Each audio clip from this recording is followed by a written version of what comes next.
Olá, um tipo comum de fechamento de galpões é o painel pré-moldado ou a placa pré-moldada. Como que funciona essa placa? Bom, os pilares ficam com um vinco, né? É como se fosse um pilar com um pequeno encaixe, né? Um pequeno corte no pilar, e a placa desliza por esses pilares, certo? Essas placas todas têm um padrão, né? Geralmente todas as placas são fabricadas com o mesmo tamanho, seja 1 metro, 1,25 m, 2 metros, 2,5 m, tá? Mas todas têm um padrão, certo? Todos do mesmo tamanho. E, consequentemente, né, vai empilhando uma em cima da outra, né? Às vezes a última só que tem um acabamento final, né? Às vezes o pavilhão tem, digamos, 7 metros e as placas têm 2 cada, vai ser 2, 4, 6 e a última ali mais 1 metro para fechar os 7. Daí a última placa é menor. A questão é, imagina-se que a primeira placa recebe uma carga maior que a segunda placa, tá? O que com essas pessoas que não entendem estruturas, às vezes faz sentido. Mas na prática, o que está acontecendo? Bom, nós temos a primeira placa.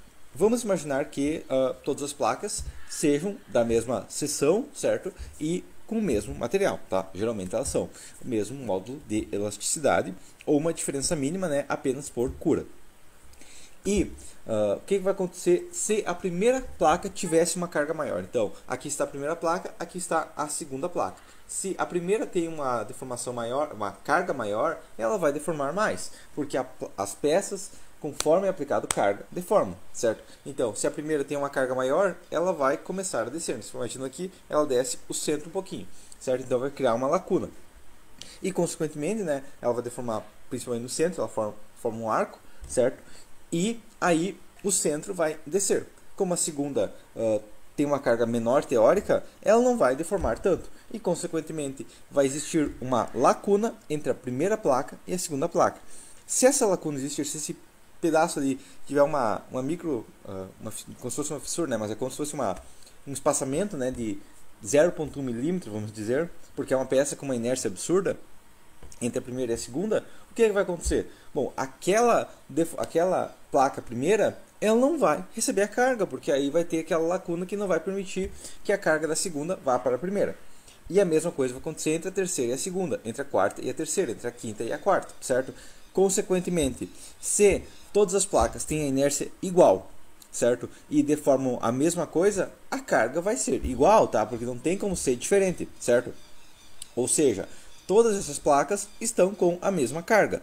Se a primeira placa está deformando, certo? O que vai acontecer? Que a segunda placa vai aplicar as cargas nos pontos mais rígidos da estrutura, os pontos que menos deformam, que são as pontas, né? As pontas, imagina a placa aqui, né? A placa está aqui. As pontas fazem isso um pouquinho, né? Um pequeno deslocamento, né? Porque a base está tracionada, então elas afastam um pouquinho, e o topo está comprimido, então elas se aproximam um pouquinho, né?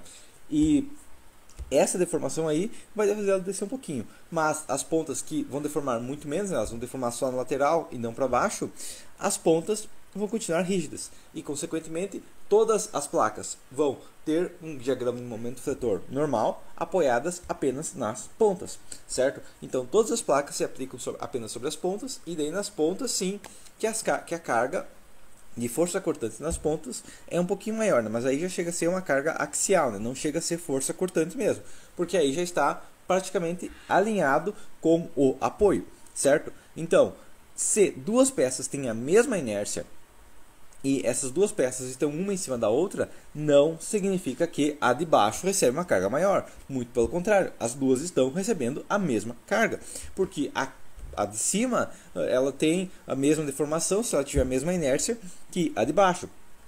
Se a primeira deformar mais, perde-se o contato e, consequentemente, a de cima tem que receber a carga dela, certo? Então, na prática, todas as placas estão uma em cima da outra, existe um contato entre elas, mas esse contato não chega a ser capaz de transferir as cargas, né? Porque se ele começasse a transferir, a peça de baixo deformaria, certo? Então, é um conceito muito importante que a gente tem que imaginar, é que as pessoas que não fazem cálculo estrutural, às vezes ela pensa, não, de baixo está segurando de cima, e ela deve ter uma carga maior.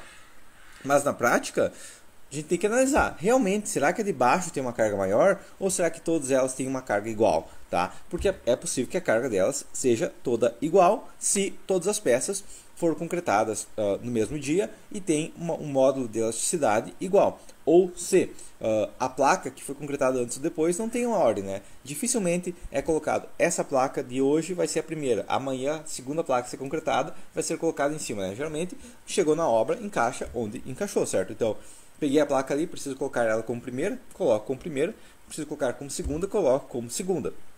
O único caso em que a primeira placa recebe maior carga é questão de carga lateral, certo? E aí carga por contenção. Por quê? Porque se existe um arrimo, por exemplo, aí sim essa primeira placa está recebendo uma carga maior. Ou existe um piso e esse piso gera um empuxo ali durante a concretagem, aí sim, e ele está usando a placa, né, de forma, aí sim gera uma carga maior.